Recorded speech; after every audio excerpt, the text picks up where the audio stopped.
కొంచెం క్లోజ్ గా మూవ్ అవుతూ ఉండేవారు అన్నట్టు. ఇంట్లోకి వచ్చి కూర్చునేవారు మా సార్ డ్యూటీకి వెళ్ళే టైంలో. అతను డ్యూటీకి వెళ్ళే టైంలోనే ఎందుకు కూర్చునేవాడు, మిగతా టైంలో రాడా? మన ఇద్దరు మ్యాటర్ మీ హస్బెండ్ చెప్పేస్తా అని నన్ను బెదిరిస్తున్నాడు. అసలు ఏం చేయాలని అర్థం కావట్లేదు మేడం. నెలకి 25,000 కట్టాలి అంటే భర్తలకు తెలియకుండా ఎట్లా తీసుకొస్తారు మీరంతా? అది ఎంత చెప్పండి, ఎంత ఇబ్బంది కాదు నెల నెల మళ్ళీ అతని అకౌంట్లో వేయించటం. వ్యాపారం కాకుండా ఇంకా ఏదైనా మేము వినకూడదు ఏమైనా ఉందా? లేదు లేదు సార్, కానీ అట్లా క్రియేట్ చేస్తున్నాడు నా పైన. నేను వాళ్ళకి ఆన్సర్ ఎలా చెప్పాలి చెప్పు? అవన్నీ చెప్పగానే ఆంటీ నాకు ముందు ఆంటీ ఇట్లా సతాయించినాం అనుకో, ఫోన్లు చేసి ఊకే మీ ఆయనకు చెప్తాం మనది మొత్తం, మన నీకు మ్యాటర్ అది- మొత్తం స్టార్టింగ్ నుంచి ఏం జరిగిందో అంతా చెప్తా. తరుణ్, నేను నార్మల్ గానే చార్జ్ చేస్తున్నాను, దాన్ని వంక పెట్టుకొని ఇప్పుడు బ్లాక్ మెయిల్ చెయ్యొద్దు తరుణ్. నీ ఇష్టం వచ్చినట్టు చేసుకో, నువ్వు ఏమన్నా చేసుకో, నాకు సంబంధం లేదు. నన్నే ఇన్వాల్వ్ చేసి మీరే స్టార్ట్ చేసి ఇదంతా అని చెప్పి మొత్తం చెప్తాం మీ ఆయనకి. మీకు ఇప్పుడు ఎవరు చెప్పిర్రో ఆమెనే సాల్వ్ చేస్తుంది సార్. ఎలా సాల్వ్ చేస్తాను? ఆమెనే అడగండి ఏమన్నా ఉంటే. ఏంటి వేషాలుగా ఉందా ఏమి?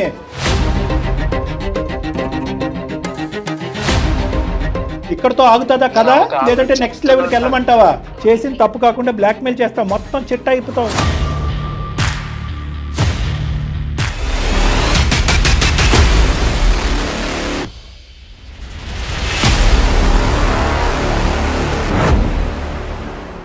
వెరికోస్ వ్యాధితో బాధపడుతున్నారంట. తక్కువ ఖర్చుతో ట్రీట్మెంట్ కావాలి అనుకుంటే ఎవిస్ హాస్పిటల్ని సంప్రదించండి. ఏవిస్ హాస్పిటల్ సమర్పించు అందమైన జీవితం కార్యక్రమానికి స్వాగతం. నమస్తే కళ్యాణ్ గారు. జయ గారు. కళ్యాణ్ గారు, ఏదైనా ఒక పని చేసేటప్పుడు ఫ్యామిలీ మెంబర్స్తో మాత్రం డిస్కస్ చేయాలి, సంప్రదించాలి ఖచ్చితంగా. ఇలా చేయకపోవడంతో Correct. ఎన్ని ఇబ్బందులు చూస్తూ ఉంటామోనండి. అలాంటి ఇష్యూనే మన దాకా వచ్చిందండి. శైలజమ్మ అని ఒక ఆవిడ మనకి మెయిల్ చేశారు. ఒకసారి ఫోన్ చేస్తాను. తప్పకుండా చేయండి మేడం.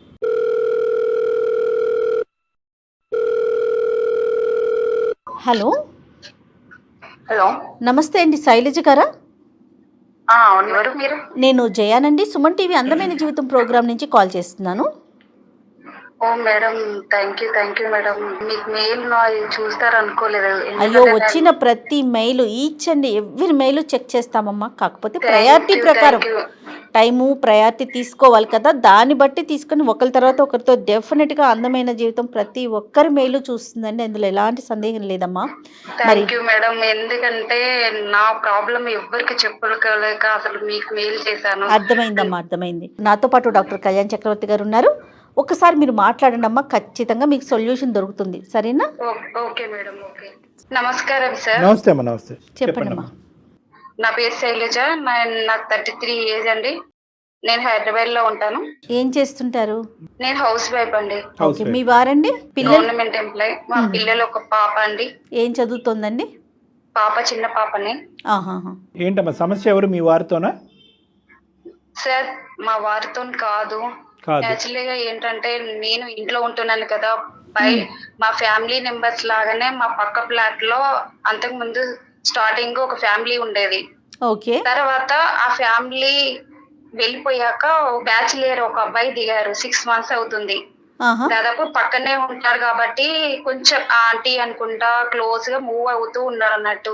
తనకి మాట్లాడడం, ఏదన్నా ఉంటే హెల్ప్ చేయడం అన్నట్టుగా నేను కొంచెం ఏం చేస్తున్నారా ఏంటి అంటే అనేది మాట్లాడుతూ ఉండేవాడు. తను ఎంత మీ బ్యాచులర్ వయసు? 28 అలా ఉండేది సార్. 28. మీది ఎంత అన్నారు? నా 33. మిమ్మల్ని ఆంటీ అంటావు ఏంటమ్మా? కొంచెం క్లోజ్ గా మూవ్ అవుతూ ఉండేవారు అన్నట్టు. ఇంట్లోకి వచ్చి కూర్చునేవారు మా సార్ డ్యూటీకి వెళ్ళే టైంలో. అతను డ్యూటీకి వెళ్ళే టైంలోనే ఎందుకు కూర్చునేవాడు, మిగతా టైంలో రాడా? మీకు ఉన్న పరిచయం మీ సార్తో లేదా అతనికి? అంటే మా సార్ కూడా తెలుసు, అంత పట్టించుకోపోయేది అన్నట్టు. ఇక తను అప్పుడప్పుడు కొంచెం చార్జ్ చేసేది నైట్ టైంలో కూడా. ఇట్లా ఫ్రీగా మూవ్ అవుతూ ఉండేది అన్నట్టు. ఏం చేస్తున్నారు, తిన్నారా లేదా అని అడుగుతూ ఉండేవారు. అలాగా నేను ఫ్రెండ్ గా అలా క్యాజువల్ గా పక్కన ఉంటారు కాబట్టి కొంచెం ఫ్రీగా పిల్లలు ఎలా ఉన్నారు నేను అలాగే ఉండేదాన్ని. ఎంత ఫ్రెండ్షిప్ అయినా శైలజ గారు, సంభాషణలు, మాట్లాడటాలు, ఇంటికి వచ్చిపోవటాలు అన్నీ కూడా మ్యాక్సిమం 95% ఆఫ్ ద టైం మీ భర్త యొక్క యాబ్సెన్స్లోనే. ఇంతవరకు కరెక్టేనా? కొన్ని మాత్రము మా హస్బెండ్ కి తెలుసు, మెసేజ్ చేస్తున్నట్టుగా ఏం తెలియదు అన్నట్టు. ఏంటో మీకు ఈ సరదాలు. సర్లేండి చెప్పండి అమ్మా. తర్వాత ఏమైందమ్మా? తర్వాత ఏంటంటే తనకు అప్పుడప్పుడు కొంచెం మనీ ప్రాబ్లం ఉంటే నేను హెల్ప్ చేసేదాన్ని. అని ఇలా కొంచెం ప్రాబ్లం ఉంది, ఒక 2000 వేయరా, ఒక 5000 వేయరా అంటే నేను ఎట్లా అని నేను కూడా అడ్జస్ట్ చేసిన. కాదమ్మా, అతను ఏమైనా పని చేస్తాడా, అడుగుతుంటాడా? అసలు అతను మరి తను ఏం వర్క్ చేస్తారని తెలియదు కానీ నార్మల్ గా ప్రైవేట్ గా వర్క్ చేస్తూ ఉంటాడు. ఇంట్లో ఎక్కువ శాతం స్పెండ్ చేసేవాడు అన్నట్టు. ఇంట్లోనే ఉంటాడు? ఇంట్లోనే ఉంటాడు. ఇంకా కొత్త ఒక ఆఫర్ తీసుకొచ్చాడు. ఏంటంటే మీరు ఇంట్లోనే ఉంటున్నారు కదా, ఒక చీటీ వేసుకొని దాంట్లో నుంచి డబ్బులు మనం ఇద్దరం షేర్ చేసుకుందాం అన్నట్టుగా మాట్లాడారు నాతో. చిట్టీస్. డబ్బులు ఎంతవరకు ఇచ్చారు దీనికి ముందు? 10,000 దాకా వాళ్ళకి. జస్ట్ నా ఇండివిజువల్ గా క్యాష్ అయితే అట్లా నా భర్తకు తెలియకుండా ఇచ్చాను. మళ్ళీ తను ఏం చేశారంటే ఇట్లా ఒక చీటీ వేద్దాము, తను నువ్వు మెయింటైన్ చెయ్యి, మీ ఇంట్లో ఇదేంటి పక్క ఫ్లాట్లు వీళ్ళందరూ మీకు ఫ్రెండ్స్ కదా. పెద్ద అపార్ట్మెంటేనా మీది? కొంచెం పెద్దదే, అందరు కొంచెం ఫ్రెండ్లీగా ఉంటారు కాబట్టి నువ్వు చీటీ నడిపిస్తే దాంతో మనకు కొంచెం మెయింటెనెన్స్ అవుతుంది. ఇట్లా కూడా నువ్వు ఇంట్లో ఉన్నప్పుడు కూడా నీకు అది. సరే అమ్మ, ఒక్క నిమిషం శైలజ, చీటీ మాట పక్కన పెట్టండి. ఇంత స్నేహపూరితంగా ఉంటాం అన్నది కేవలం మీతోనేనా, వేరే 10 ఇళ్లలో ఉన్నటువంటి ఆడవాళ్ళతో కూడా ఇదే ఫ్రెండ్షిప్ మెయింటైన్ చేసేవాడు? బయట ఏం చేస్తున్నదో నేను చూడలేదు సార్. ఎందుకు నా మీద అంత ఇంట్రెస్ట్, అది ఎందుకు నేను చేయాలని ఏమన్నా అడిగారా? కొంచెం ఆయన మాటలు ఎట్లా ఉన్నాయంటే ఇలా మాట్లాడితే అలా పడిపోయేటట్టుగా మాట్లాడేస్తున్నాడు అన్నట్టు. అలా చేసి అందరు పడిపోలేదు, నన్ను నమ్మించేశాడు అసలు మొత్తానికి. మీరు నమ్మేశారు. ఓకే, తర్వాత అమ్మా? తర్వాత ఇలా చీటీ నడిపిద్దామని చెప్పేసి నేను కూడా గ్యాదర్ చేశాను. 1 month లో ఇట్లా ఒక 5 లక్షల చీటీ చేద్దామని చెప్పేసి ఫ్రెండ్స్ కి అందరికి నేను చెప్పాను. వాళ్ళు కూడా ఓకే అని చెప్పారు. ఫ్రెండ్స్ అంటే ఎవరమ్మా? అపార్ట్మెంట్స్ లో ఫ్రెండ్స్, ఆడవాళ్ళే. మేమందరం కొంచెం కిట్టి పార్టీ అట్లాంటివి చేసుకుంటా ఉంటాం కదా. వాళ్ళు కూడా మంత్ అందరికి డబ్బులు ఇచ్చేసారు. ఆ డబ్బులు కూడా నాకు ఇవ్వలేదు, ఎందుకంటే మా సారు అకౌంట్ అవన్నీ చెక్ చేస్తారు కాబట్టి తన అకౌంట్ కి నేను సెండ్ చేయమని చెప్పేశాను. అబ్బాయి అకౌంట్ కి, తరుణ్ అకౌంట్ కి సెండ్ చేయమని చెప్పేశాను. మిగతా వాళ్ళందరూ యాక్సెప్ట్ చేశారండి? మిగతా వాళ్ళు తను కూడా ఒక నెంబర్ అని చెప్పాను అన్నట్టు. ఈ అబ్బాయి వచ్చి ఎంతకాలం అయింది? 1 year అబౌవ్ అవుతుంది. 1 year అబౌవ్ అవుతుంది. ఈ చిట్టీలో బిజినెస్ మొదలు పెట్టి మీరు ఎంతకాలం అయింది? ఇది కూడా ఒక 4 months అవుతుంది. అసలు ఇది ఎంత చిట్టి అండి? 5 లక్షల చీటీ, మంత్ 25,000. మేము 20 members కలెక్షన్ చేసుకుంటాం మేడం. ఓకే. ఆ కలెక్షన్ చేసుకున్న అమౌంట్ నా అకౌంట్ లో కాకుండా తరుణ్ అకౌంట్ లకి నేను సెండ్ చేయమనేదాన్ని ప్రతి మంత్. ఎవరైనా అలా చేస్తారండి మెయింటైన్ చేసేటప్పుడు మీరైతే? కానీ మీ భయం ఏంటి? మీ అకౌంట్ ఇస్తే కనుక నీ భర్తకు తెలుస్తుందనా? నా భర్త అన్ని చెక్ చేస్తూ ఉంటారు కదా అకౌంట్. చీటీ వేసింది కూడా తెలియదు అసలు. కానీ ఎవరన్నా 20 మంది అపార్ట్మెంట్ లో ఉన్న వాళ్ళు ఎవరైనా మీ భర్తతో చెప్పొచ్చు కదమ్మా. వాళ్ళు ఫ్యామిలీ మెంబర్స్ లో కూడా భర్తకు తెలియకుండానే వేశారు చీటీ సార్. కాదు శైలజ గారు, ఏదో ఒక 1000 రూపాయలు, 500, 2000, అంతేగాని నెలకి 25,000 కట్టాలి అంటే ఎట్లా తీసుకొస్తారు మీరంతా? అది ఎంత చెప్పండి, ఎంత ఇబ్బంది కాదు నెల నెల మళ్ళీ అతని అకౌంట్ లో వేయించటం. అంటే మేము ఏమన్నా బంగారం మీద తీసుకోవచ్చు కదా అన్న ఉద్దేశంతో. తీసుకోవచ్చు, నెల కట్టాలి కదా. సరే, మీరు ఎండ్ అవుట్కమ్ గురించి ఊహాజనకమైనటువంటి ఆలోచనలోకి వెళ్తున్నారు. కానీ ఇది నెల పెట్టుబడి పెట్టు, ఇది ఈ బిజినెస్ అనేటటువంటిది నడపడం ఎంత అసాధ్యమో, ఎంత కష్టసాధ్యమో. ఎందుకంటే ప్రత్యేకంగా భర్తల యొక్క కాంట్రిబ్యూషన్ లేకుండా ఇదేదో భర్త బాధితుల్లాగా ఉన్నారు మీరు అందరూని. అది కొద్ది రిస్క్ కదా, అది పెద్ద అమౌంట్. రెండోది ఏంటి, అసలు ఈ వ్యక్తి ఎవరు? ఓకే, వీళ్ళందరూ కూడా మీ మీద నమ్మకంతో ఆ వ్యక్తి ఎవరు ఏంటి అనేటటువంటి కథా కమానిషం అడగకుండానే వేస్తున్నారు. రేపొద్దున సమస్య వస్తే నార్మల్ గా చీటీ పాట వచ్చినప్పుడు మంత్ మేము పాడేసుకున్నాం మేడం. ఫస్ట్ మంత్ గ్రూప్ నెంబర్ తీసుకున్నాం, మా ఫ్లాట్ లో ఒక అమ్మాయి తీసేసుకుంది. సెకండ్ మంత్ తనకి ఏదైనా అవసరం ఉందని చెప్పేసి తను తీసుకున్నాడు. 5 lakhs అండి. 5 lakhs ఇచ్చేసాము. నెక్స్ట్ మంత్ తను వేరే వాళ్ళ చీటీ డబ్బులు కలెక్షన్ అయితే కదా, తను ఏం చేసిండు, తన అకౌంట్ లో పడతాయి కదా, అవి ఇవి మొత్తం తీసుకొని వెళ్ళిపోయిండు. అసలు వేరే వాళ్ళకి చీటీ ఇవ్వాలి కదా, ఇచ్చే టైంకి కూడా కాల్ ఆన్సర్ ఇవ్వట్లేదు. చీటీ పాటకి అమౌంట్ దాని దగ్గరే ఉన్నాయి కదా, మరి నేను తీసుకోవాలని అంటే తను కాల్ చేస్తే ఆన్సర్ ఇవ్వట్లేదు. 10 లక్షలు మొత్తం తీసుకొని అసలు కాంటాక్ట్ లేదు, ఏం లేదు. మళ్ళీ కాల్ చేస్తే ఆన్సర్ ఇచ్చాడు. సరే నువ్వు అది తీసుకున్నావు కదా, అది మెల్లగా నేను కట్టేసుకుంటాను, నాకు గోల్డ్ అయినా నేను పెట్టేసి వాళ్ళకి అమౌంట్ ఇచ్చేస్తాను, ప్లీజ్ ఇప్పటికీ నాకు 5 lakhs వరకే అమౌంట్ వెళ్ళినాయి, ఇంతవరకు నాకు ఇంకెళ్ళవు, ప్లీజ్ అమౌంట్ ఇవ్వు నాన్న కూడా ఇవ్వట్లేదు మేడం. అసలు నువ్వేమన్నా చేసుకో, నాకు అనవసరం, నాకే ఇంకా 50,000 వెయ్యి ఇప్పుడు అర్జెంట్ గా, నాకు ఇప్పుడు అకౌంట్ లోకి వేసేసే, లేదు అంటే నేను చాలా ఇష్యూ చేస్తా అని చెప్తానని, మన ఇద్దరు మ్యాటర్ మీ హస్బెండ్ చెప్పేస్తా అని నన్ను బెదిరిస్తున్నాడు. అసలు ఏం చేయాలని అర్థం కావట్లేదు మేడం. మొదట్లోనే అసలు ఈ చిట్టీలు వ్యాపారం ఇవన్నీ లేకుండానే మీ ఆయనతో మన కథంతా చెప్తాను అని చెప్పి బ్లాక్మెయిల్ చేసి నాకు ఇన్ని లక్షలు తీసుకురా అని చెప్పి, లేదంటే బంగారం తీసుకురా అని చెప్పి ఈ జగన్నాటకం అప్పుడే ఆడొచ్చు కదా. ఇప్పుడు ఇప్పుడు నిజంగా వాడు తప్పుడోడు అయితే ఇప్పుడు నలుగురు చేతుల్లో ఇప్పుడు తన్నులు తినేటట్టున్నావు కదా మనం. ఇప్పుడు అతనికి కావాలని మేడం అసలు ఇంటి ముంగడికి రాలేదు, ఇంకా అసలు వాళ్ళకి చిట్టి ఆ అబ్బాయి వెళ్ళిపోయిందని కూడా తెలియదు. అసలు తెలిసిందంటే వాళ్ళ ఇంటి ముంగడికి వచ్చి లొల్లి వేసిందంటే మా హస్బెండ్ తెలుస్తుంది. మా హస్బెండ్ తెలిస్తే కాదమ్మా, ఇది కాకుండా ఏమన్నా అయ్యిందమ్మా మీ ఇద్దరి మధ్యన? అంటే ఈ చిట్టీలు వ్యాపారం కాకుండా ఇంకా ఏదైనా మేము వినకూడదు ఏమన్నా ఉందా? లేదు లేదు సార్, కానీ అట్లా క్రియేట్ చేస్తున్నాడు నా పైన. జస్ట్ ఫ్రెండ్లీగానే మూవ్ అయినా, కానీ తను ఏంటంటే ఇంకేదో ఉన్నట్టుగా క్రియేట్ చేస్తున్నాడు. ఎవరైనా చిన్నగా మాట్లాడితేనే తప్పు పడతారు కదా, ఇంకా క్రియేట్ చేసి చెప్పేసరికి ఇలా బెదిరిస్తున్నాడు. మా హస్బెండ్ కి ఏమైనా తెలిసిందంటే ఇక నన్ను ఇంట్లోకి వెళ్ళగొట్టేస్తారు. పేరెంట్స్ చెప్పుకోలేను, బంగారం అంతా పెట్టేసి వాళ్ళకి అమౌంట్ అయితే ఇచ్చేసాను. ఫస్ట్ వాళ్ళ అమ్మకుంటా అవన్నీ అమౌంట్ తీసుకొని వాళ్ళకైతే క్లియర్ చేశాను. సో 5 lakhs రావాలి ప్లస్ నెల నెలా కట్టాలి. అమ్మ వాళ్ళకి ఇట్లా బంగారం కావాలంటే ఇచ్చానని చెప్పాను. ఇంట్లో అడిగితే అదే చెప్పాను, ఇట్లా బంగారం వాళ్ళకి ఏదో మ్యారేజ్ ఉందని అన్నారని చెప్పేసి ఇచ్చేసాను. ఇది కూడా అమౌంట్ పెట్టి తీసుకొచ్చానని కూడా తెలియదు. నన్ను తెలిసిందంటే ఉంచరిగా. ఇంట్లో మీ భర్త గారు ఎంతో నమ్మకంతో నీ మీద ఒక భారం వేసి మామూలుగా కుటుంబాన్ని ఏదో హ్యాపీగా చక్కదిద్దుకుంటాం అనేటటువంటి వ్యక్తి వెనకతలు వెన్నుపోటు పొడిచినట్టే కదమ్మా. అతను ఎలా తట్టుకుంటాడు? ఇది నీ ఫ్యామిలీ లైఫ్ కూడా థ్రెట్. ఇది కాదు సార్, ఇప్పుడైతే ఇంకా దారుణంగా 50,000 ఇట్లా అకౌంట్ లో వెయ్యి అని బెదిరిస్తున్నాడు. ఏంటంటే నేను చేసిన చాటింగ్ అది కూడా ఇంకా నార్మల్ గా ఫేక్ క్రియేట్ చేసి చూపిస్తాను అన్నట్టుగా బెదిరిస్తున్నాడు. అసలు మీరు ఏ తప్పు చేయకపోయినా మీ భర్తకు తెలియకుండా అర్ధరాత్రులు అపరాత్రులు అతనికి మెసేజ్ల్లో కమ్యూనికేషన్ ఉండవలసిన అవసరం ఏంటి? ఒక పరాయి వ్యక్తి, పెళ్లి కానటువంటి వ్యక్తి, నీకంటే 4 సంవత్సరాలు చిన్నోడైనా కూడా మీ భర్త లేనప్పుడు మీ ఇంటికి రావాల్సినటువంటి అవసరం ఏంటి? ఎవరన్నా చూస్తే కనుక ఫస్ట్ ఆ ఇష్యూ గురించి మనం మాట్లాడుతున్నాం. ఇప్పుడు వాడి థాట్ ఒకటేనమ్మా, వాడి థాట్ ఒకటే.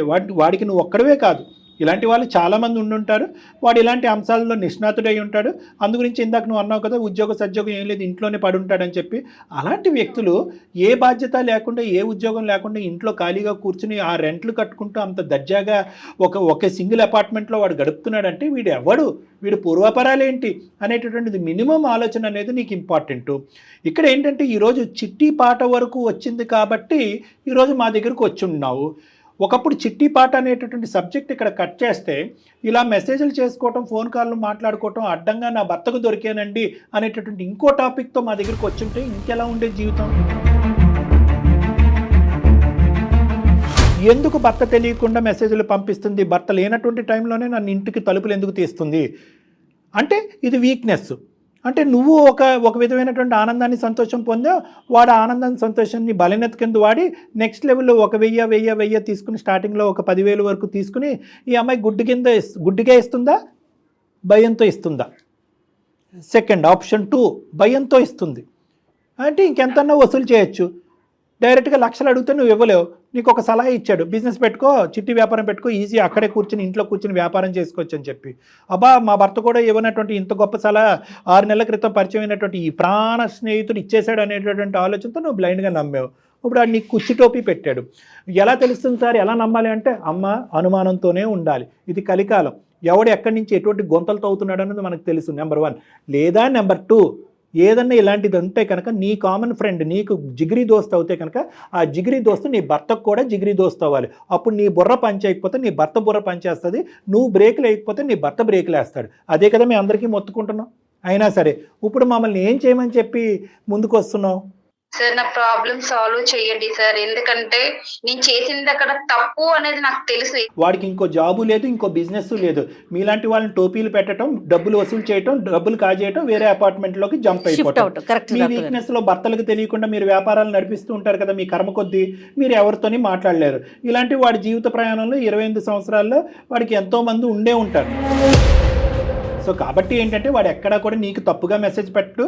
ఎందుకంటే తప్పుగా మెసేజ్ నువ్వు పెట్టినా అతను పెట్టినా కూడా అది వాడి ఇంటెన్షన్ కాదు. సో ఇదొక టైప్ ఆఫ్ రాబరీ, ఇదో టైప్ ఆఫ్ దొంగతనం. అంతే. నా ఇష్యూ సాల్వ్ చేయండి, నా ఇష్యూ సాల్వ్ చేయండి అనేది మాట కాదు ఇక్కడ. నీతో పాటు మొత్తం 20 మంది బాధితులే. ఎవరైతే నీ వల్ల ఇక్కడ చూడండి, ఇక్కడ నా చేతులు ఒకటే కాలనీ, నా చేతులు ఒకటే కాలనీ కాదు, తెలియనటువంటి వ్యక్తులు చాలా మంది చేతులు కాలనీ. ఇక్కడ వాళ్ళందరికీ ఇక్కడ సొల్యూషన్ లేదు.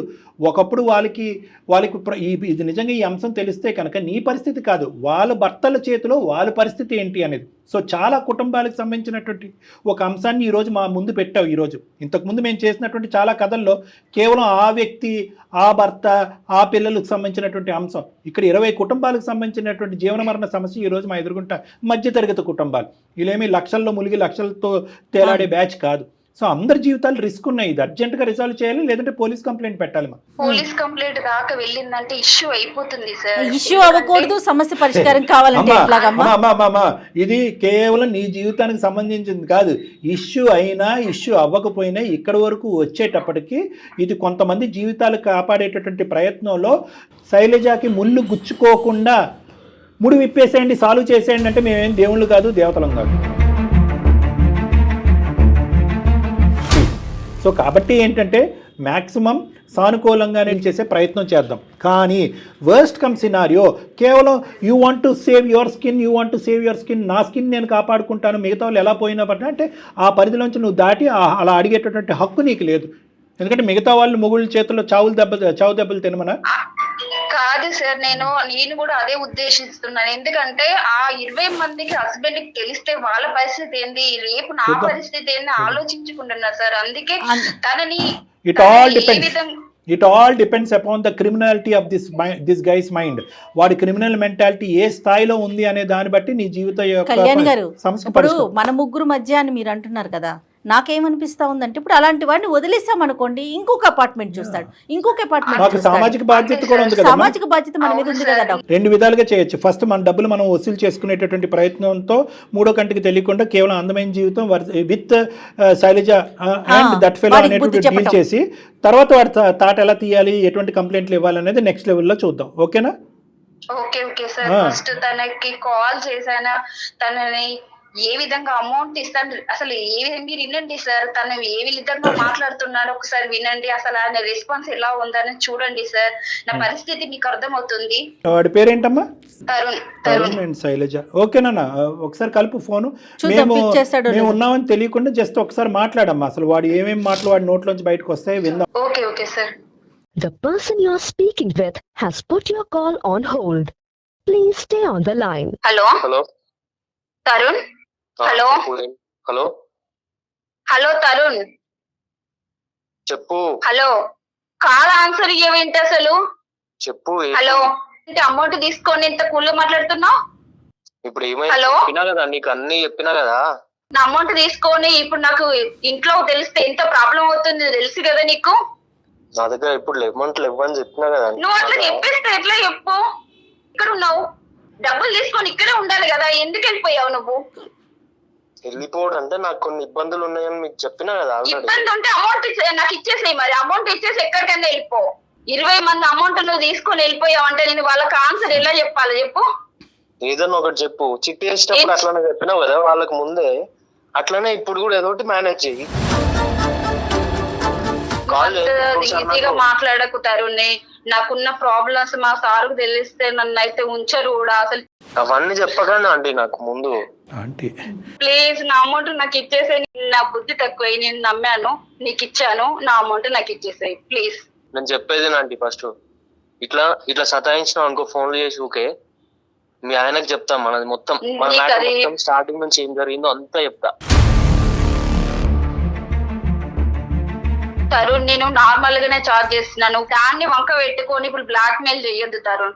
నేను నీతో ఫ్రెండ్లీగా మూవ్ అయినందుకే నీకు చాలా హెల్ప్ చేసిన, అడిగినప్పుడల్లా నాకు ఇలా లేదు అని ఇలా లేదు అని అంటే నీకు చాలా మందికి హెల్ప్ చేసిన, అది కూడా నీ కృతజ్ఞత లేకుండా మాట్లాడుతున్నావు ఇప్పుడు.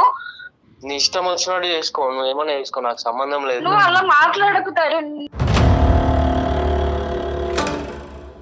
నువ్వు ఎక్కడ నువ్వు చెప్పు కొంచెం. నీకు చెప్పాల్సిన అవసరం లేదు నాకు. నువ్వు ఇట్లా ఫోన్లు చేసి నాకు సతాయించకు, అర్థమవుతుందా? నా పరిస్థితి ఏంది మరి? నీ పరిస్థితి ఏందని నన్ను అడిగితే నేనేం చేస్తా? మరి నువ్వే తీసుకున్నావు కదా, ఇప్పుడు నువ్వే తీసుకున్నావు కదా నా పరిస్థితి. మరి నువ్వు నీ వల్లనే కదా నాకు ఈ ప్రాబ్లము. నన్నే ఇన్వాల్వ్ చేసి మీరే స్టార్ట్ చేసి ఇదంతా అని చెప్పి మొత్తం చెప్తాం మీ ఆయనకి. సో మన చాటింగ్ కానీ కాదు తరుణ్, నువ్వు ఇది వంక పెట్టుకొని ఇట్లా బ్లాక్ మెయిల్ చేయడం నీకు అసలు న్యాయమేనా చెప్పు ఒక్కసారి. బాబు తరుణ్ హలో తరుణ్, నమస్తే. నా పేరు డాక్టర్ కళ్యాణ్ చక్రవర్తి, నాతో పాటు జయ గారు ఉన్నారు. మేము సుమన్ టీవీ అందమైన జీవితం అనే కార్యక్రమం నుంచి మాట్లాడుతున్నాం. మేము బ్యాక్గ్రౌండ్లో ఇప్పటి వరకు మీరు చెప్పిందంతా విన్నాం. నీలాంటి వ్యక్తితో మేము పర్మిషన్ తీసుకుని మాట్లాడవలసినటువంటి అవసరం లేదు అనేటటువంటి ఉద్దేశంతో నీకు తెలియకుండానే ఆ అమ్మాయికి నీకు ఫోన్ కాల్ కలపమని చెప్పి మీ సంభాషణ అంతా మేము విన్నాం. మీరు అక్రమంగా మొత్తం డబ్బులన్నీ కూడా అందరి దగ్గర నుంచి కాజేశారు అనేటటువంటి అంశం కూడా ఈరోజు ఇక్కడ రికార్డ్ అయ్యి ఉంది.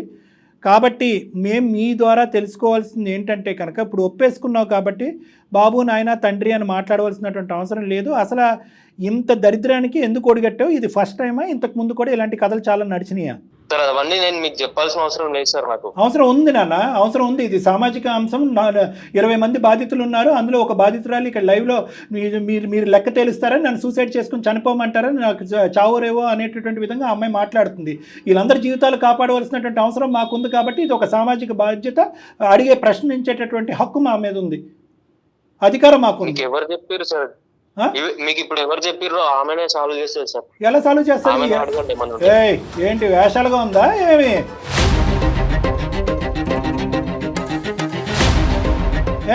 ఊరికే మాట్లాడుతున్నావు అన్నావా? మొత్తం అంతా కూడా డబ్బులు తీసుకున్నట్టు అంతా కూడా నీ అకౌంట్ ట్రాన్స్ఫర్ జరిగింది. ఏం మాట్లాడుతున్నావు? ఆ అమ్మాయి ఏదో బ్లాక్మెయిల్కి భయపడుతుంది అనుకున్నావా? ఆ అమ్మాయిని ముందే మేము బ్రెయిన్ వాష్ చేసి ఈ కాల్ కలపమని చెప్పాం. అమ్మ నువ్వు అన్నింటికి మెంటల్గా ప్రిపేర్ అయ్యి ఉండు. ఈ మనిషి లొంగేడా ఇక్కడ తేల్చుకుందాం, లొంగలేదా సిసిఎస్లో కోర్టుకు వెళ్దాం, సిసిఎస్లో పోలీస్ స్టేషన్లో తేల్చుకుందాం. అన్ని ఫుల్ ప్రూఫ్స్ ఉన్నాయి. అకౌంట్ ట్రాన్స్ఫర్ జరిగింది. నెంబర్ 2, అందరూ కూడా 20 మంది కూడా నీ అకౌంట్లోకే ట్రాన్స్ఫర్ చేశారు. నెంబర్ 3, ఇప్పుడు లైవ్లో నువ్వు రికార్డ్ అయిపోయింది, నువ్వు ఒప్పుకున్నావు. ఇంకేం కావాలి మా దగ్గర ఆధారాలు? తాట తీయమంటావు పోలీస్ స్టేషన్లో కేసు పెట్టి? సార్ మీ ఇద్దరి మధ్యనే ఈ కథ ఉంటుందని అనుకున్నావా? మూడో కంటికి తెలియకుండా నడిపించేద్దాం అనుకున్నావా? డబ్బులు ఏం చేసావు చెప్పు ఫస్ట్. డబ్బులన్నీ ఖర్చు అయిపోయినాయి సార్. యాక్చువల్ గా నేను ఆమెకు చెప్తానే ఉంటుండే సార్, ఇప్పుడు లేవు ప్రజెంట్ నా దగ్గర సిచ్యువేషన్ బాగాలేదు, తర్వాత ఇస్తాను చెప్తూనే ఉన్నాను. ఎవరు అబ్బ సొమ్ము అని చెప్పి నీ అవసరాలకి అందరి డబ్బులు వాడేసుకుని వేషాలుగా ఉందా? ఖర్చు అయిపోవటం ఏంటి మళ్ళీ? అసలు నువ్వేం చేస్తావు? కాదు సార్, ఇంకా మళ్ళీ పైకి 50,000 ఇయ్యను బ్లాక్ మెయిల్ చేస్తున్నాడు, నీచంగా ఆలోచిస్తున్నాడు. అంతా విన్నావు. అసలు నిజాలు చెప్పు. డబ్బులు ఎక్కడ పెట్టావు, ఏం చేస్తావు, ఎప్పటి లోపల ఈ అమ్మాయి క్లియర్ చేస్తావు? ఇక్కడతో ఆగుతుందా కదా, లేదంటే నెక్స్ట్ లెవెల్కి వెళ్ళమంటావా? ఊసలు లెక్క పెడతావా? నీ లొకేషన్ ఎక్కడుందో కూడా ఈ కాల్ ద్వారా మేము ట్రాక్ చేసాం, ట్రేస్ చేసాం. నీ లొకేషన్ కూడా మాకు ఇక్కడ డిస్ప్లే అవుతుంది. ఈ లైవ్లో ఉంటుండగానే మనుషులు చేరుతారు అక్కడికి. 10 నిమిషాల్లో వస్తారు పోలీసులు అక్కడికి. నడిపిద్దాం కదా ఈ పద్ధతిలో. నేను చెప్తున్నాను సార్ మీకు చెప్పే అవసరం లేదు. ఇది 20 కుటుంబాల తరపున మేము నిలబడి మాట్లాడేటటువంటి ఒక పెద్ద సమస్య. ఇది మొత్తం అంతా ఇరుక్కున్నాడు, వాడి జీవితం సర్వనాశనం. పోలీస్ స్టేషన్ లో జైల్లో కూర్చుంటాడు వీడు 10 సంవత్సరాలు. వదిలిపెట్టద్దు సార్, ఇలాంటి వాళ్ళని అసలు వదిలిపెట్టద్దు. నేనే కాదు, అలాంటి వాళ్ళు ఇంకా చాలా మంది రోజు వింటూనే ఉన్నాం, టీవీలోని న్యూస్ పేపర్ లో చూస్తూనే ఉన్నాం. ఎంతో మంది ఇది బయటకు వస్తే కనుక చనిపోయే సూసైడ్లు చేసుకునే మంది ఎంతమంది ఉన్నారు. నువ్వు మా వరకు వచ్చావు. నాకు నువ్వు డబ్బులు కంపల్సరీ ఎప్పుడో కాదు, ఇప్పుడే నాకు సెండ్ చెయ్యి. నువ్వు ఎక్కడి నుంచి తీసుకొస్తావో నాకు అనవసరం. ఇప్పుడు నన్ను బ్లాక్ మెయిల్ చేసావు కదా, నువ్వు నాకు ఇప్పుడే ఇమ్మీడియట్ గా సెండ్ చెయ్యి. ఆ అమ్మాయి దేనికన్నా రెడీగానే ఉంది. నువ్వు ఆ అమ్మాయి వాళ్ళ హస్బెండ్ కి ఏదో చెప్తాను కదా, చెప్పుకో. ఆ అమ్మాయి తరపున మేము అందరం నిలబడి ఇది మొత్తం క్లియర్ కట్ గా అతనికి అర్థమయ్యే విధంగా ఎక్స్ప్లెయిన్ చేస్తాం మేము, ఆ అమ్మాయి ఎలా ఇరుక్కుందో అనేది. సార్ ఈమెకు కూడా ఏం ఇంటెన్షన్ లేకపోతే నాతో ఎందుకు అట్లా క్లోజ్ గా మాట్లాడదు? గుడ్ ఏం కాదు. ఆ అమ్మాయి బుద్ధి గడ్డి తిని నీతో పాటు చాటింగ్ చేసింది. ఆ చాటింగ్ తప్ప ఇంకో వ్యవహారం ఏమీ లేదు. ఆ చాటింగ్ నువ్వు ఎంత మార్పు చేసి ఎంత మార్పు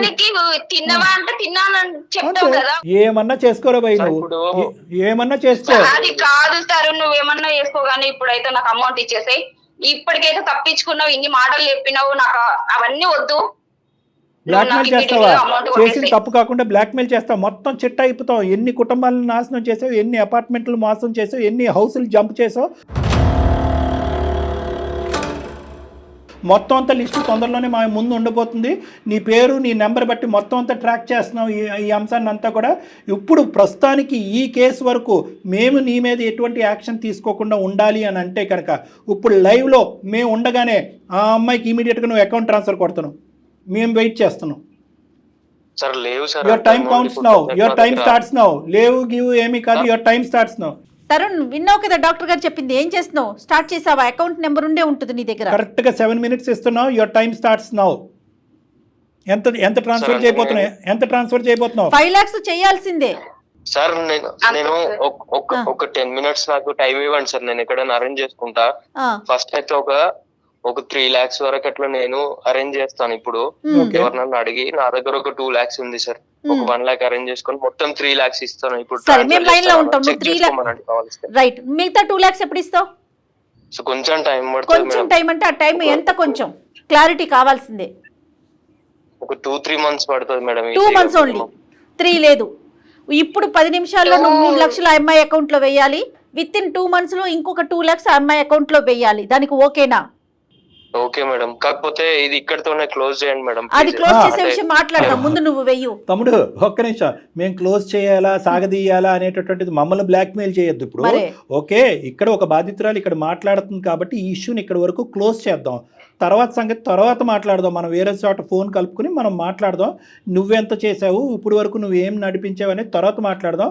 ఫస్ట్ 10 minutes లో ఇంకో 1 lakh ఏర్పాటు చేయి. ఇంకో 1 2 లక్షలు తన దగ్గర 2 ఉన్నాయి, మాకు అనవసరం. 3 లక్షలు వేస్తాడు. మాకు అనవసరం. 10 minutes లో నువ్వు 3 lakhs వేస్తున్నావు. మేము వెయిట్ చేస్తాం.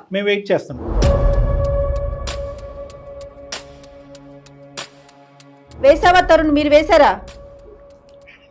వేసాను మేడం, ట్రాన్స్ఫర్ చేశాను. ఎంత పడింది చూడమ్మా. Sir 3 lakhs. 3 lakhs పడింది. గుడ్. ఓకే బాబు, ఇంకా 2 next 2 lakhs. Sir 2 lakhs 2 months మొత్తం ట్రాక్ రికార్డ్ అంతా ఉంటుంది. నువ్వు ఎక్కడ పోతున్నావు, ఏం చేస్తున్నావు, ఎక్కడికి తప్పించుకోలేవు. మొత్తం ఉచ్చులో ఉన్నావు. ఈ 2 lakhs మాత్రం 2 months లోపల పడాలి ఆవిడ అకౌంట్లో. మళ్ళీ మాట మార్చకూడదని చెప్పండి సార్. ఏం మారుస్తాడమ్మా, ఏమీ మార్చాడు, ఎక్కడికి పోలేడు. మొత్తం ఆధారాలతో చిక్కుపోయాడు. మొత్తం 2 lakhs వేస్తావా 2 months లోపు? వేస్తాను సార్. రైట్. నెల కట్టేటటువంటి అంశాన్ని మరి లెక్కలా తెలుస్తుంది. నీతో ఇప్పుడు ఏం చేద్దాం అంటావు దానికి? సార్ అది రెగ్యులర్ గా నేను పే చేస్తాను. అస్సలు చేసేస్తావు నువ్వు చేసేస్తావు. డాక్టర్ గారు అస్సలు నమ్మటానికి లేదండి బాబు. అదంతా నేనైతే నమ్మను సార్. మిగతా దశల వారీగా కట్టేటటువంటి వాయిదా పద్ధతులు ఇక్కడ కుదరదు. ఒక్క దెబ్బతో క్లియర్ చేయాలి. మొత్తం అంతా క్లియర్ చేసి ఆ అమ్మాయిని బయట వేయాలి. ఎంత టైం పడుతుందో చెప్పు క్లియర్ కట్గా. ఇంకా 7 lakhs ఉంది, నువ్వు ఎలా ఇస్తావు? ఇంకా 7 lakhs, టోటల్ 7 lakhs. అంతే. ఇప్పుడు 3 చేసినాను, ఇంకో 2 months లో 2 lakhs చెప్పినా కదా సార్. 5 lakhs కి టైం పడుతుంది. ఒకవేళ ఇంకొక 2 months టైం ఇవ్వండి సార్, మొత్తం 10 lakhs క్లియర్ చేస్తాను. 3 అయిపోయింది కదా, 7 నిన్ను నేనైతే నమ్మట్లేదమ్మా తరుణ్, నిన్ను మేము నమ్మట్లేదు. నీ ఫండ్స్ ఎక్కడికి డైవర్ట్ అవ్వలేదు. దయచేసి విను తరుణ్, ఇందాకటి నుంచి ఫండ్స్ ఎక్కడికి డైవర్ట్ అయినాయి అంటే ఖర్చు అయిపోయినాయి అని అంటున్నావే కానీ ఎలా ఖర్చు అయినాయి, ఎక్కడికి వెళ్ళినా నువ్వు చెప్పట్లేదు. ఫండ్స్ అనేటటువంటి అన్నీ కూడా ఇప్పుడు మేము ఇదే పలంగా ఇక్కడి నుంచి డైరెక్ట్గా CCS పోలీస్ స్టేషన్కి వెళ్ళి వాళ్ళు నీ దగ్గర వసూలు చేసేటటువంటి పద్ధతిలో వసూలు చేయకూడదు అని అనుకుంటే మొత్తం అమౌంట్ ఇప్పుడు కట్టినటువంటి 3 అయిపోయింది, అది అమ్మాయికి చేరిని. మిగతా 7 lakhs నీ దగ్గర ఏముందో చెప్పు, దాన్ని బట్టి మేము ఆలోచిస్తాం. ఇమీడియట్గా క్లియర్ చేయాలి, అది ప్రజల డబ్బు. సార్ ఇమ్మీడియట్ గా అంటే ఇంకా తప్పదు. 10 లక్షలు బాగా తిని అనుభవించినప్పుడు లేదా? ఏమేమి ఉన్నాయి నీ దగ్గర చెప్పు, దాన్ని బట్టి మేము ఆలోచిస్తాం. ఇమీడియట్గా పోలీస్ స్టేషన్ వరకు వెళ్ళక ముందే. Come on sir. ఒకటి గోల్డ్ ది బ్రాస్లెట్ లాంటిది, ఇంకొకటి చైన్ ఉంది సార్. అది కావాలంటే మీరు అంటే మేము కావాలంటే కాదు, అది కంపల్సరీ. కొంచెం టైం ఇవ్వండి సార్. అది కరగబెట్టి ఒక బిస్కెట్ తయారు చేస్తాం, బంగారు బిస్కెట్. సో అవి ఎక్కడ చెందాలో అక్కడ చెందాలి కాబట్టి ఇమీడియట్గా అది కూడా మేము జప్తు చేసుకుంటాం. మా మనుషులు వస్తారు, శైలజ గారు కూడా మాతో పాటు వస్తారు. మేము అది మీ దగ్గర వసూలు చేసుకుంటాము. ఆవిడది 2 lakhs మాత్రం దాని ఒక్కదానికి 2 months ఇస్తున్నాము. మిగతా 7 lakhs ఇమీడియట్గా క్లియర్ అయిపోయినట్టే. అంతే కదా మేడం? ఈవిడికి రావాల్సిన 3 lakhs వచ్చేసింది. ఆ బంగారం 5 lakhs త్రూ గోల్డ్. అంతే. రైట్, ఓకేనా? Okay sir. Okay sir. అమ్మా ఎక్కడికి పోడమ్మా, డోంట్ వరీ. ఆ 5 lakhs వర్త్ ఇప్పుడు గోల్డ్ ఇస్తాడు, రిమైనింగ్ 2 lakhs ఒక 2 months టైం ఇచ్చాం. ఆ 2 months కూడా ఎక్కువే అతనికి. ఇంకా వాళ్ళ భర్తకు తెలియదు, వీళ్ళ భర్తకు తెలియనటువంటి అంశం ఏమీ లేదు. ఇది మొత్తం అంతా బహిర్గతమే, ఇది totally transparent and open book. వాళ్ళ భర్తతో మేమే ఇప్పుడు కన్వే చేయబోతున్నాం.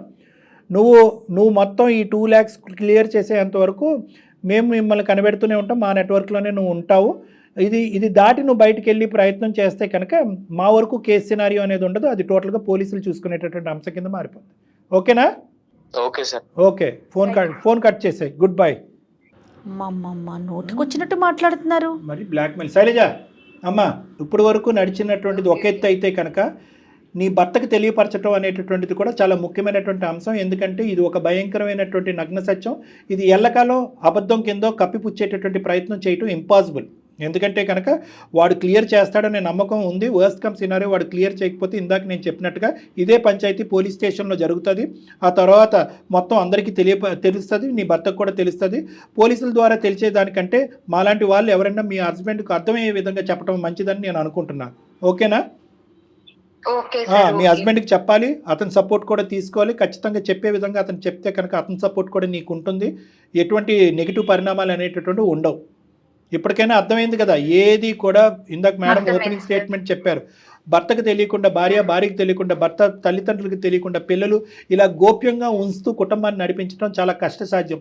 ఇలాంటి క్లిష్టమైనటువంటి అంశాలు ఏమన్నా ఉంటే కనుక ముందస్తునే ఫ్యామిలీ మెంబర్స్తో మాట్లాడి ఓపెన్గా ఇటువంటి నిర్ణయాలు తీసుకుంటే మంచిది. ఇది నెంబర్ 1. నెంబర్ 2 ఏంటంటే కనుక అనామికులతో తెలియనటువంటి మొహాలతో సంప్రదింపులు, మెసేజ్లు, ఫోన్ కాల్స్, ఆర్థిక లావాదేవీలు ఇలాంటివి అన్నీ చేసుకుంటూ తల ప్రాణం తోక్కి తెచ్చుకోకండి. ఇది నా ద్వారా, అందమైన జీవితం ద్వారా, డాక్టర్ కళ్యాణ్ చక్రవర్తి జయ ద్వారా అందరికీ అందించేటటువంటి ఒక సందేశం. రైట్ అమ్మా? Okay madam, thank you madam. Thank you sir. ఓకేనమ్మా, ఆల్ ద బెస్ట్.